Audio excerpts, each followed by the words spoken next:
सबसे पहले इच्छा होती है उस परम स्थान के दर्शन की जहां भगवान शिव ध्यान में स्थित हैं। कैलाश पर्वत उनका परम आसन। ये कोई साधारण पर्वत नहीं बल्कि भगवान शिव का साक्षात रूप है।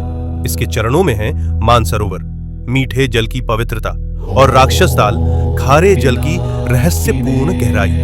इतने पास फिर भी एक मीठा एक खारा, जैसे भगवान शिव के भीतर संतुलित दो स्वरूप। अब हम पहुंचते हैं उस तपोभूमि पर जहां भगवान शिव और माता पार्वती ने विवाह के बाद ध्यान लगाया। ये है आदि कैलाश, उत्तराखंड के ऊंचे हिमालय में स्थित, जहां आज भी उनकी ध्यान ऊर्जा का कंपन महसूस होता है। यही है गौरी कुंड और पार्वती सरोवर।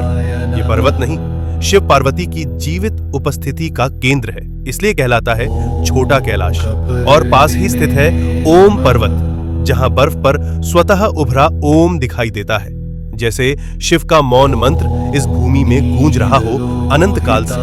अब हम बढ़ते हैं हिमाचल की उस रहस्यमयी चोटी की ओर जहां विराजमान है स्वयं भगवान शिव, जिसे कहा जाता है मणि महेश कैलाश। इस पर्वत की चोटी से दिखाई देती है एक दिव्य मणि। मान्यता है जब भगवान शिव प्रसन्न होते हैं तो ये मणि दिव्य तेज प्रकट करती है, जो भक्तों के जीवन में भर देती है एक दिव्य प्रकाश। इसके चरणों में स्थित है पवित्र मणि महेश झील, जहां हजारों श्रद्धालु हर वर्ष स्नान करते हैं और भगवान शिव का आशीर्वाद प्राप्त करते हैं। अब हम पहुंचते हैं हिमालय की उस ऊंचाई पर जहां की हवा भी हर हर महादेव का जप करती है। यह है श्रीखंड महादेव। यहाँ स्थित है एक भव्य प्राकृतिक शिवलिंग।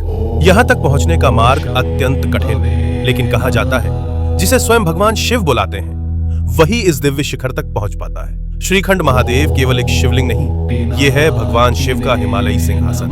अब हम पहुंचते हैं भगवान शिव के एक और दिव्य धाम पर, हिमाचल की उस रहस्यमयी भूमि में किन्नौर कैलाश। यहाँ स्थित है सदियों पुराना एक विशाल शिवलिंग, जो अपने आप में अपार ऊर्जा समेटे हुए।